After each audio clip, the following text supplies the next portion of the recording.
Je vais essayer de répondre assez rapidement à vos différentes questions. Madame la députée Alexandra Louis, vous avez évoqué plusieurs points, mais si j'ai bien compris, vous m'interrogez sur deux sujets essentiellement. La prise en charge des frais de justice pour les victimes de violences conjugales, c'est bien cela? Oui. Oui. Voilà. Donc, sur la prise en charge des victimes de violences conjugales, c'est un sujet qui a été abordé avec Madame la députée Mouchou et Monsieur le député Gosselin au moment où ils m'ont remis leur rapport, puisque c'est un sujet qu'ils abordent dans leur rapport, et nous avons commencé à y réfléchir pour voir dans quelle mesure nous pourrions traiter l'aide juridictionnelle pour ces personnes victimes de violences conjugales. Nous allons trouver un système pour apporter une réponse à ces personnes-là. Nous sommes en train d'y réfléchir et de travailler avec eux. Autrement dit, c'est une préoccupation que nous avons fortement. Vous avez également évoqué la question de la dématérialisation de l'aide juridictionnelle. Donc, je redis ce que j'ai eu l'occasion d'évoquer brièvement devant vous.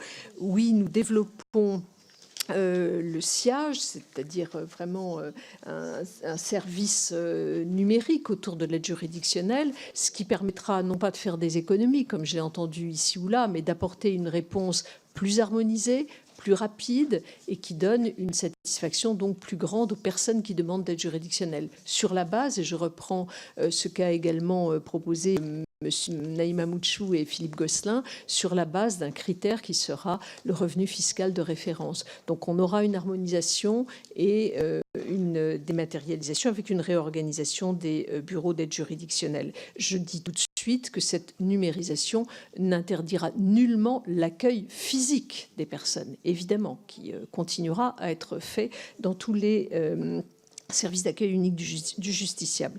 Monsieur le député Savigna, vous avez évoqué plusieurs points, notamment vous me disiez qu'au fond il y avait une rebudgétisation des 83 millions d'euros de l'aide juridictionnelle. C'est d'ailleurs également ce qu'a évoqué Mme Mayer, mais il n'y a aucun artifice dans tout cela. Je vous l'ai présenté clairement, distinctement. Oui, nous réintroduisons dans le budget de l'État ce qui était auparavant imputé d'une autre manière. C'est au contraire pour présenter les choses plus clairement, et je l'ai dit d'une manière tout à fait claire.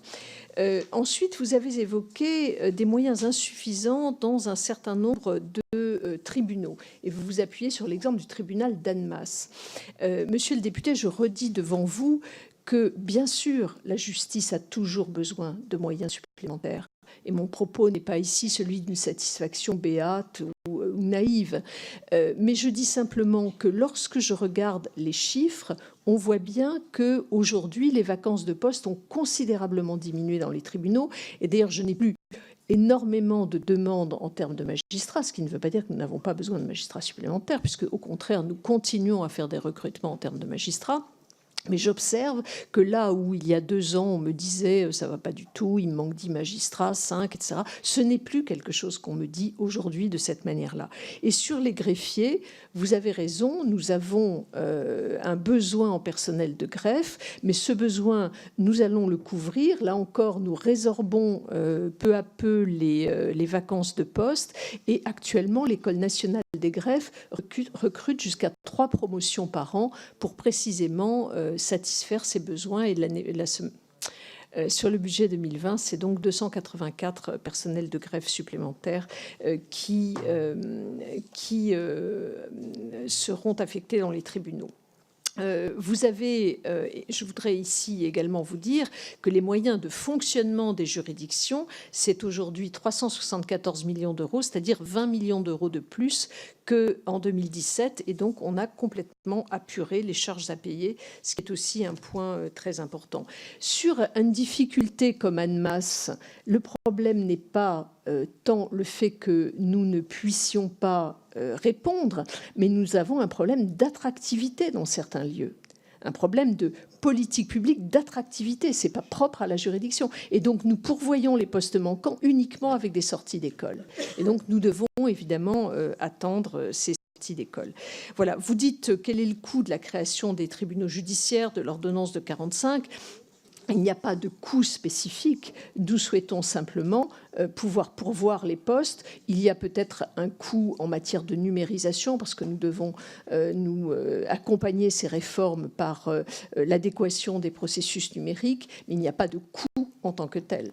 Évidemment, cette réforme ne comporte pas de coût à proprement parler. Enfin, lorsque vous dites qu'il manque 100 postes, les 100 postes que vous relevez ne sont pas des postes sur les juridictions. Ce sont des postes qui sont liés à l'administration pénitentiaire et qui sont liés au décalage des programmes que j'évoquais tout à l'heure.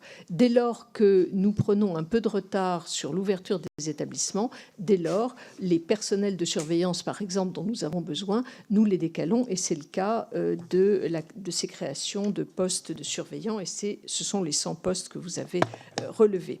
Enfin, vous avez évoqué la baisse des crédits en matière de politique pénale.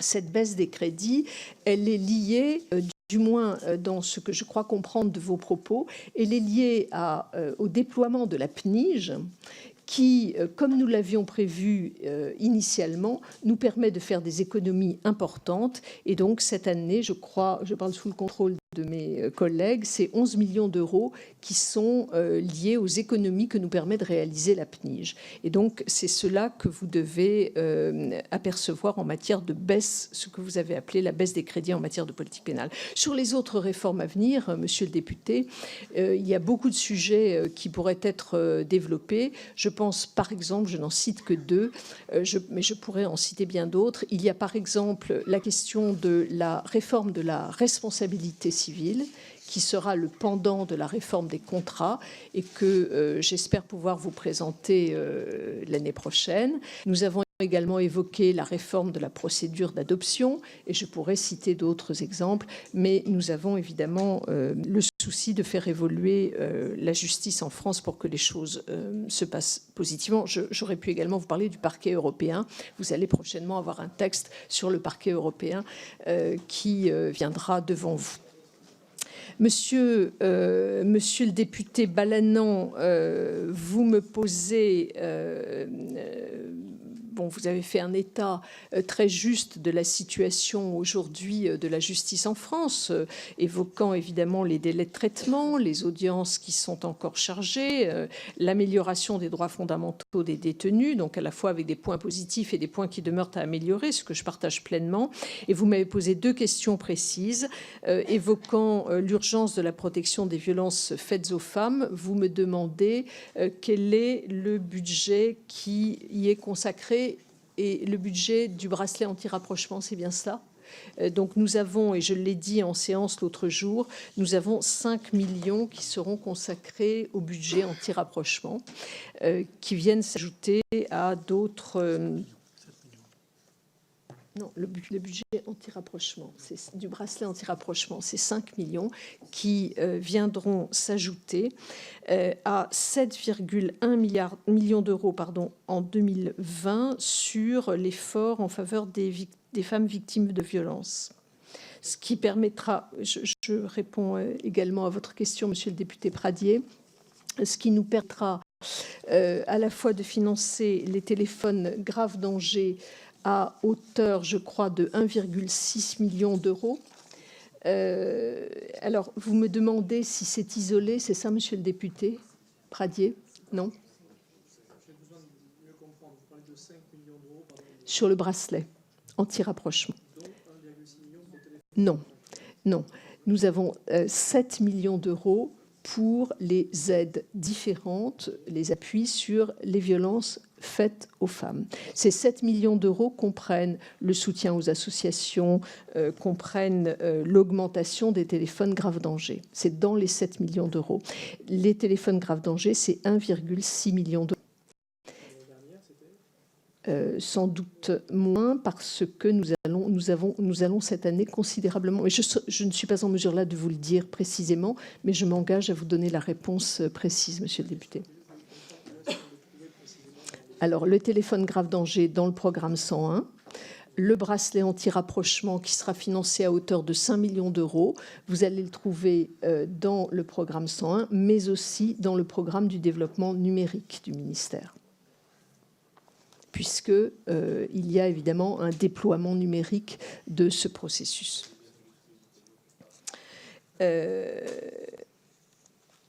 Non, pas, il a fallu trouver du pognon quelque part. On fait ce qu'on veut avec le pognon qu'on a sous votre contrôle. Ensuite, Madame Untermaier, lorsqu'elle évoque les dysfonctionnements et le rapport de la Cour des comptes. Nous avons évidemment lu avec beaucoup d'attention le rapport de la Cour des comptes et d'ailleurs nous nous dotons d'outils de suivi à la fois sur la réforme de la loi de justice avec des indicateurs très précis que j'ai déjà eu l'occasion de présenter à certains d'entre vous et que vous avez d'ailleurs dans le suivi de la loi de finances, et par ailleurs sur l'activité, c'est une réponse à Madame Untermaier, parce que c'était un point qui avait été soulevé par la Cour des comptes sur l'activité des magistrats. Nous sommes en train de retravailler avec eux pour avoir un tableau qui vraiment détaille la manière dont ils exercent leurs activités et donc pour pouvoir bien mesurer leur activité. Monsieur le député Morel à l'huissier, vous m'avez interrogé sur les moyens. Il m'interrogeait sur les moyens affectés aux structures d'accompagnement vers la sortie. Je l'ai déjà dit, 2000 places qui seront livrées, l'ouverture à Marseille qui a déjà été livrée, et il y a 27 millions d'euros qui ont été programmés en 2020 pour construire de nouveaux SAS. Et nous allons livrer de premières structures d'accompagnement vers la sortie en 2020. Je pense à Poitiers, à Bordeaux, à Longuenesse, entre autres. Et sur l'appui aux juridictions rurales qu'évoquait M. Morel à l'huissier, là encore, c'est pour nous davantage le souci de l'attractivité de ces juridictions et la nécessité que nous avons de pourvoir les postes qui sont ouverts, d'y faire venir des personnels. Et donc, dans un certain nombre de lieux, nous travaillons essentiellement avec des sorties d'école. Monsieur le député Acquaviva, vous m'avez interrogé sur l'aide juridictionnelle. Vous avez évoqué la connexion, je vous cite, avec les sociétés d'assurance juridique et les craintes que vous aviez que nous travaillions dans un schéma de justice prédictive. Ce n'est pas du tout l'objet. Simplement, nous allons pouvoir vérifier. Ce que nous voulons, c'est juste nous assurer que les personnes qui bénéficient de l'aide juridictionnelle ne bénéficient pas par ailleurs d'une assurance juridique, parce que le mécanisme de prise en charge n'est pas le même, c'est tout. Il n'est pas question d'aller au-delà de cela. Et c'est le risque que vous évoquez, il n'est pas à traiter avec nous. Vous avez ensuite évoqué le rapprochement des prisonniers. Vous le savez, c'est une politique que nous conduisons depuis notre arrivée au ministère. Nous avons eu l'occasion de rapprocher des prisonniers corses et des détenus corses et des détenus basques, effectivement, prenant en considération un certain nombre d'éléments et de critères objectifs. Nous continuons à travailler sur cette base. Monsieur le député Bernalicis, vous avez évoqué plusieurs questions, notamment celle de savoir si l'effectif cible dont nous disposions, notamment en termes de magistrats, était l'effectif idéal. Je ne le crois pas, monsieur le député. Je ne le crois pas. Je suis parfaitement lucide. Les tâches des magistrats évoluent sans cesse. Et c'est donc la raison pour laquelle je viens de vous le dire. Prenant appui sur le rapport de la Cour des comptes, nous avons décidé avec monsieur le directeur des services judiciaires de revoir cette clé de répartition, aussi bien pour les magistrats que pour les greffiers. Et donc, nous sommes en train de travailler sur l'élaboration d'une nouvelle clé de répartition. Nous travaillons avec les représentants des magistrats, avec les conférences, avec les syndicats, les organisations syndicales, et c'est un travail qui est actuellement conduit par, donc, je vous le disais, monsieur le directeur des services judiciaires. Vous avez évoqué également La question de la baisse du crédit justice pénale, je vous réponds ce que j'ai répondu à monsieur le député Savignas, c'est la PNIJ et l'impact de la PNIJ qui joue sur ce que vous avez relevé. Vous avez évoqué également la disparition des C. Vous le dis, oui, nous transformons des postes de C en postes de B parce que nous considérons que l'évolution des tâches qui sont confiées aux services dans les juridictions nécessite davantage de personnel de catégorie B. Enfin, vous avez évoqué la question du déploiement des ordonnances de protection et de la création de JAF. Nous ne fonctionnerons pas avec la création de nouveaux juges aux affaires familiales. Nous retravaillons sur notre organisation juridictionnelle. La réforme de la justice nous permet de travailler sur notre organisation juridictionnelle. Et ainsi, nous soulagerons les JAF d'un certain nombre, dans une organisation pensée différemment. Et j'ai eu l'occasion de le dire au moment où nous discutions de la proposition de loi récemment adoptée avec M. Pradié. Nous allons mettre en place des systèmes de traitement de l'urgence du type de ce qui se fait à Créteil pour les juridictions comparables, ou bien de traitement spécifique de ces sujets-là. Et nous serons en capacité, évidemment, de répondre aux délais qui seront fixés dans la proposition de loi. Enfin, sur les placements à l'extérieur, je vais vous répondre dans une seconde. Voilà. Sur les placements à l'extérieur, nous avons une enveloppe de 8 millions d'euros. Exactement. Nous sommes d'accord. Pour une fois, nous sommes complètement d'accord. Je vous entends, monsieur le député. Monsieur le député Vuilletet, vous m'interrogez sur la mise en œuvre du bracelet anti-rapprochement. Je vous cherche, monsieur le député. Vous avez effectivement beaucoup porté, vous aussi, ce sujet. Et la mise en œuvre de ce bracelet anti-rapprochement, nous sommes déjà en train d'y travailler, alors même que la proposition de loi n'est pas encore adoptée. Nous devons en effet passer un certain nombre de marchés, et donc nous sommes déjà en train de travailler à la rédaction de ces marchés pour ne pas perdre de temps le jour même où la proposition de loi sera adoptée. Et donc, je me suis engagée à ce que ces bracelets anti-rapprochement puissent être effectivement mis en œuvre en 2020. Et ça, c'est une préoccupation très forte que je porte avec les services. Madame Avia, Madame la députée Avia, vous m'avez interrogée sur la transformation numérique de la justice et sur les délais dans lesquels nous pouvions mettre en place les dispositifs de plainte, entre autres les délais dans lesquels nous pouvions mettre en place les dispositifs de plainte en ligne. Vous le savez, nous nous sommes lancés dans le développement de la plainte en ligne dans un certain nombre de situations. La loi de réforme de la justice autorise le dépôt de la plainte en ligne. Par ailleurs, nous avons un portail qui concerne les violences sexuelles et sexistes. C'est une plateforme, vous le savez, qui fonctionne 24 heures sur 24, 7 jours sur 7, sous forme de chat. Et simplement, pour vous donner un chiffre, depuis le début de l'année, il y a eu plus de 4100 chats recensés sur cette plateforme et environ 1300 signalements qui ont été transmis à la suite de cela par les policiers et gendarmes qui travaillent sur la plateforme. À partir de là, nous souhaitons étendre ce dispositif aux faits de violence conjugale, de cyberharcèlement et de discrimination courant 2020. Et évidemment, la plainte en ligne, puisque là nous sommes sur un chat qui incite à porter plainte, mais la plainte n'est pas directement déposée, elle sera liée à la procédure pénale numérique. Procédure pénale numérique qui, vous le savez, est actuellement expérimentée sur 2 sites à Blois et à Amiens, qui suppose une modification radicale des manières de travailler de nos magistrats et des personnels de greffe, qui donc supposera un accompagnement très fort. Et je pense que nous ne pourrons pas disposer effectivement d'une plainte en ligne directe avant 2021 ou 2022. Nous travaillons d'arrache-pied sur ce sujet.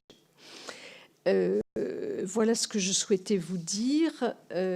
Madame Mouchou, vous nous dites deux choses, que vous aviez fait avec Philippe Gosselin des propositions très opérationnelles sur l'aide juridictionnelle.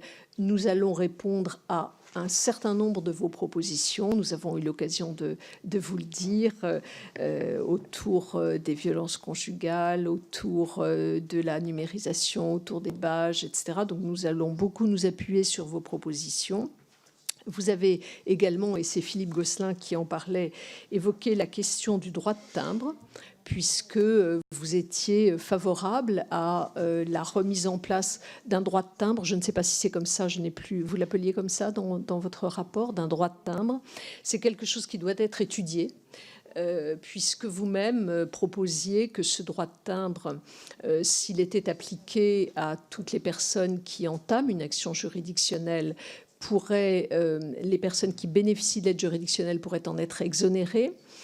On peut imaginer également des droits différenciés, suivant que c'est une personne morale ou une personne physique. Enfin, il y a plusieurs hypothèses.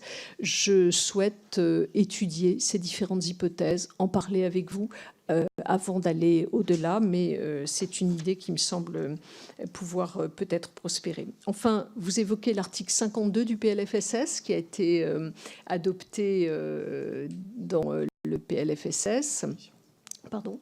En commission. Nous avons effectivement pris connaissance de la disposition de cet article qui concernait les avocats et le gouvernement va demander le retrait de cette disposition. Si vous nous suivez, je pense que c'est plus sage puisque nous sommes en train de dialoguer avec les avocats. De dialoguer. En tout cas, nous travaillons avec les avocats et pour ne rien vous cacher, je les reçois demain avec Jean-Paul Delevoye. Nous sommes en train d'échanger avec eux et donc je trouve que cette disposition qui a été adoptée n'est pas tout à fait conforme au dialogue que nous entretenons avec eux.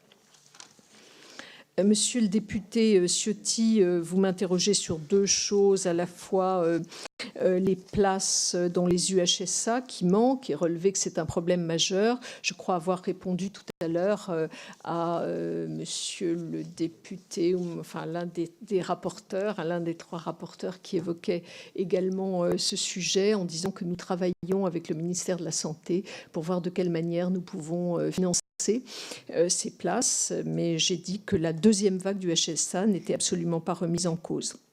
Vous m'avez ensuite interrogé sur un article qui paraît ce soir dans le Canard enchaîné, qui évoquerait, me dites-vous, des postes supprimés dans les juridictions en fonction d'une appréciation politique. Je vous réponds deux choses. La première, c'est qu'il n'est pas question de supprimer des postes, puisque, au contraire, et je l'ai toujours dit devant vous, au moment du vote de la loi de réforme pour la justice, nous travaillons sur un équilibre des différentes juridictions dans un territoire et nous travaillons sur la possibilité de spécialiser certaines juridictions autour de certains contentieux. Et sur la question des juges d'instruction, vous avez voté, une disposition dans la loi qui avait été proposée, précisant que il était souhaitable, dans un certain nombre d'hypothèses, de pouvoir éviter que les juges d'instruction travaillent de manière isolée, voire à temps partiel, sur certains dossiers d'instruction, parce que tout simplement, dans leur juridiction, le volume d'affaires à l'instruction les conduit à travailler à temps partiel. Donc nous avions dans la loi mis en œuvre un mécanisme qui nous permettrait de procéder et à des regroupements autour de pôles d'instruction un peu plus denses et à un rééquilibrage en donnant aux tribunaux qui subiraient de telles évolutions le traitement d'autres contentieux. Le document auquel vous faites allusion évoque ces critères objectifs qui nous conduisent à mener la réflexion. Vous voyez bien que dans ces documents, il y a des critères objectifs qui sont liés aux affaires traitées, etc. Et comme dans toute décision politique, évidemment, il y a des critères contextuels qui doivent être en compte. Et parmi ces critères contextuels, je crois que il serait irresponsable de ne pas dire qu'il y a des éléments politiques qui jouent un regard sur le contexte politique. Il y a également un regard sur le contexte de la gestion des services publics dans ces territoires. Il y a la prise en compte de l'équilibre des territoires qui est tout à fait indispensable pour prendre une décision. Et donc les documents auxquels le Canard enchaîné fait allusion sont des documents d'aide à la décision, mais ne constituent en aucun cas une décision. Monsieur le député Diard, vous avez évoqué la question des personnes radicalisées, évoqué les détenus suivis pour radicalisation. Effectivement, vous dites qu'il y a à peu près 1000 détenus. Il y a 800 droits communs qui sont radicalisés et puis environ un peu moins de 500 terroristes islamistes. Je ne reprends pas devant vous le dispositif que nous avons mis en place, qui, je le crois, en tout cas, vous avez vu peut-être des résultats d'études, me semble-t-il, assez pertinents. Sur la question du criblage des personnels pénitentiaires, je vous rappelle que nous effectuons ce criblage à chaque entrée en fonction et qu'aujourd'hui, tous les surveillants pénitentiaires, entre autres, mais également les personnels des SPIP, font l'objet de ce criblage au moment de l'admissibilité des concours et donc ne sont ensuite admis à passer les épreuves d'admission que si le criblage n'a pas montré qu'il y avait une difficulté. Nous avons déjà renoncé à certaines candidatures de ce fait, monsieur le député.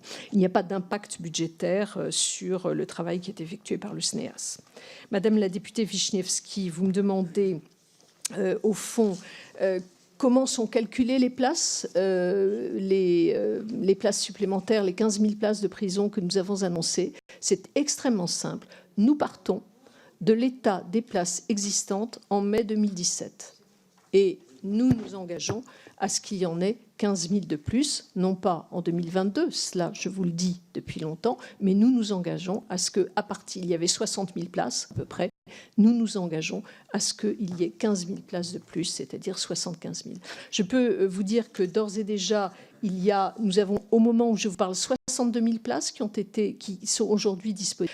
Donc, il y a déjà eu 2000 places qui ont été livrées depuis 2017. Notre premier objectif, c'est d'arriver à 67 000.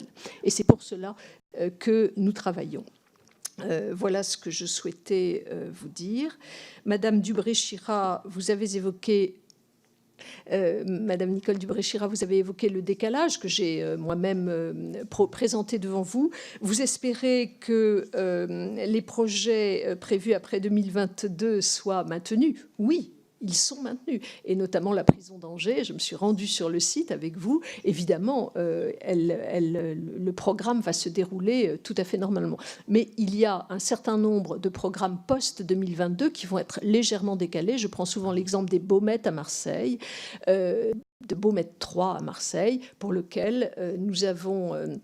d'une part attendu de régler quelques défaillances sur Baumette 2 qui nous servent d'appui pour lancer les opérations sur Baumette 3. Et donc là, il y aura un petit décalage, mais Angers, il n'y a pas de difficulté. Nous avons le terrain, nous avons tout ce qu'il faut, donc ce sera livré dans le moment où je l'ai annoncé.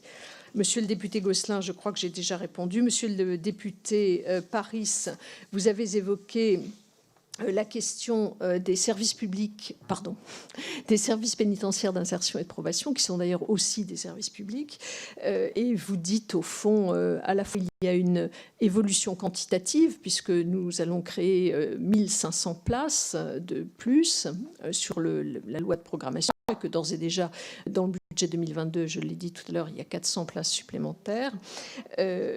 Nous avons beaucoup besoin des services publics, des services pénitentiaires d'insertion et de probation à différentes étapes. Et nous nous sommes dotés d'indicateurs de performance, effectivement, puisque vous le savez, nous souhaitons développer les tiges et qu'ils vont contribuer à développer les tiges. Nous souhaitons atteindre une cible de 26% des personnes sous écrou placées sous bracelet électronique, placement extérieur ou semi-liberté en 2020, après l'entrée en vigueur de la loi, alors qu'actuellement c'est 21%, donc on souhaite passer de 21 à 26%. Les postes de TIG, on va augmenter de 20% en 2020 avec la mise en place de l'agence du TIG, et donc nous avons besoin des moyens nécessaires pour atteindre ces objectifs. Je dois ajouter, au-delà de cela, que, comme je le disais tout à l'heure, nous avons des indicateurs de suivi de la loi pour la justice, avec des indicateurs liés au taux de récidive et d'autres éléments, ce qui signifie évidemment que les services publics d'insertion, que les conseillers pénitentiaires d'insertion et de probation joueront un rôle important. Voilà ce que je souhaitais dire. Monsieur le député Miss, vous m'interrogiez sur les crédits pour soutenir la politique numérique, moyen très important puisque 176 millions d'euros en 2020, progression de 8%, ce qui répond finalement à l'ensemble des évolutions positives que nous connaissons. 3 millions de bulletins ont été délivrés pour le casier judiciaire en 2019, enfin en un an. 80% des demandes aujourd'hui sont effectuées de cette manière-là. Nous avons 800 000 demandes d'état civil qui sont effectuées chaque mois par voie dématérialisée par la plateforme Comedec, qui permet des échanges entre l'état civil et les professionnels. Nous avons, depuis le 1er septembre, ouvert la communication électronique avec les avocats. Et pour multiplier les exemples, nous avons ouvert évidemment le portail du justiciable. Nous allons mettre en place les requêtes en ligne pour les tutelles dès la fin de l'année, pour les conseils de prud'homme début 2020. Donc, vous voyez, nous progressons et les crédits répondent à cette progression. Monsieur le député Pradié, je crois vous avoir répondu dans ce que je pouvais faire en tout cas, puisque vous me dites qu'il convenait d'isoler les crédits TGD, notamment, et puis crédit bracelet. Donc je vous ai fait la réponse tout à l'heure des chiffres. Je vous répondrai très précisément sur les lignes sur lesquelles nous les trouvons. Je crois que c'est effectivement important. Enfin, Madame la députée Obono,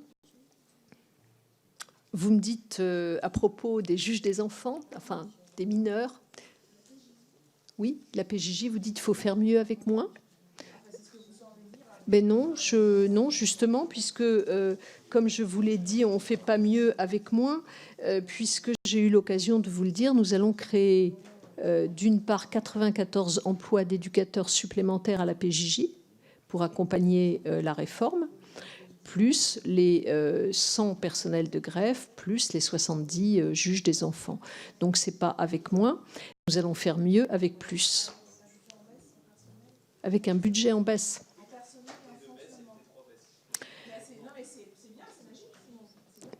Je ne crois pas que ce soit magique. Je vous ai répondu. Nous sommes vraiment dans ce souci d'avoir des personnels qui viendront appuyer la politique qui vous sera présentée durant cette année 2020. Voilà, Madame la Présidente. Écoutez, merci beaucoup, Madame la Ministre, pour ces réponses très complètes. Donc, nous allons suspendre 1 minute pour